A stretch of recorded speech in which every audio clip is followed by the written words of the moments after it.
right, good morning, everybody. Good morning. It is Friday. Yeah, it is. Finally Friday again. Today we're continuing on with Stephen's addresses the council. I decided we're going to break this up into 3 parts because it's still a lot of commentary to go here. So the second part, part 2, be Acts chapter 7, starting at verse 37. Moses himself told the people of Israel, God will raise up for you a prophet like me from among your own people.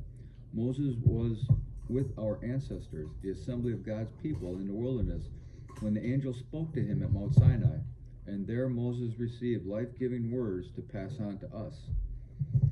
But our ancestors refused to listen to Moses. They rejected him and wanted to return to Egypt.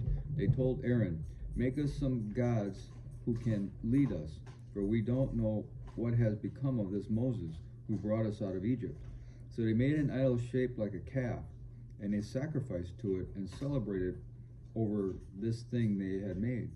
Then God turned away from them and abandoned them to serve the stars of heaven as their gods.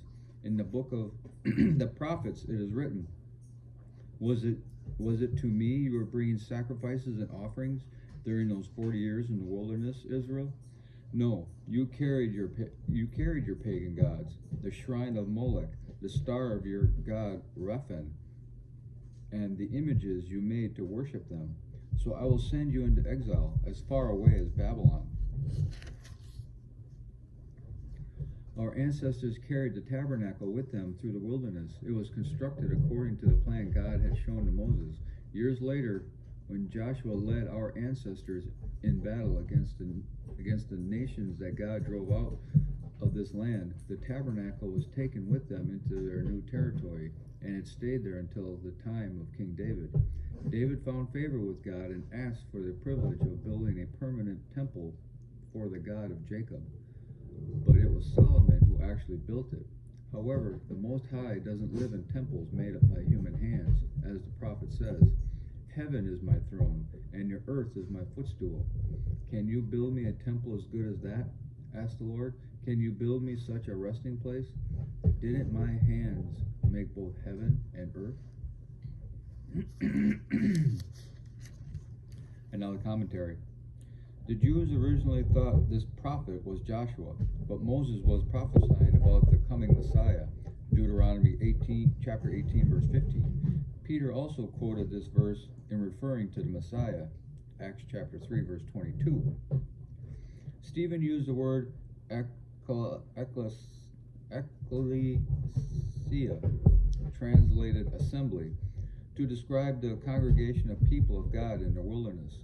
This word was later used by the first century Christians to describe their own community or assembly. It is often translated as church.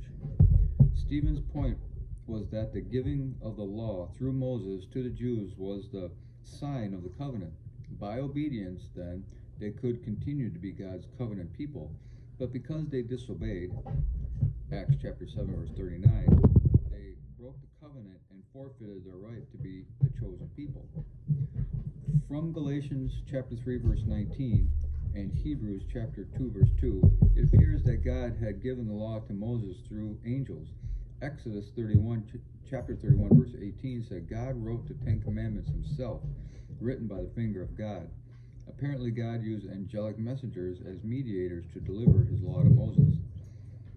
Here, Stephen gave more details on the idolatry referred in Acts chapter 7, verse 40. These were idols worshipped by Israel during their wilderness wanderings, Exodus chapter 32, verse 4. Molech was the god associated with child sacrifice, and Rephan was an Egyptian god.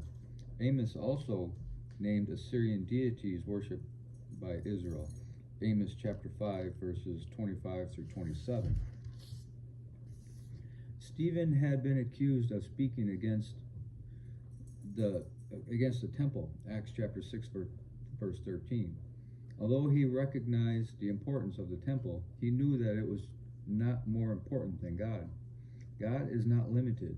He lives not only in a house of worship, but also in those who are open to receive him.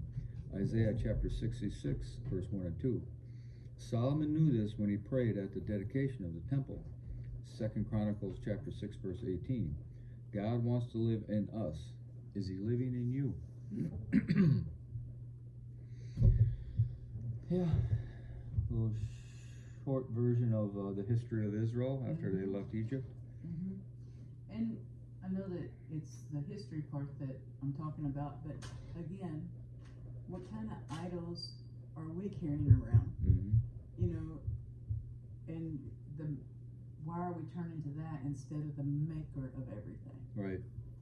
You know? Is there anything in this world, on this earth, in heaven or on earth, that could ever, that's not made by God? If we took away everything, not we, but if God took away everything that he created, the only thing left standing would be him. Right. So, Right. you Yeah. know, Yeah. that's kind of the way it is. There is nothing else. There really isn't. Everything. He created everything that there is, that we know of, that we see, that everything about everything. And people, or was that, I guess it was more of a bad joke, but it's like, I can make anything, and okay, well, go ahead. God says, okay, go ahead. So the person reaches down and starts making Got something. some dirt. Yeah, and he says, okay, now make your own dirt. Yeah, exactly. You know? So, and it's sad that the Jews are no different than us. Oh no. I mean, as soon as their leader, you know, kind of went away to be with God for a little bit, everybody's just like, oh, well, I don't have to him, so let's you know, let's just do our own thing here, you know. We need something. We can't just be alone. We have to have something. Right. And in our present day, what are we worshiping? Yeah. You know, are we worshiping our phones? Mm-hmm. Are we worshiping our money?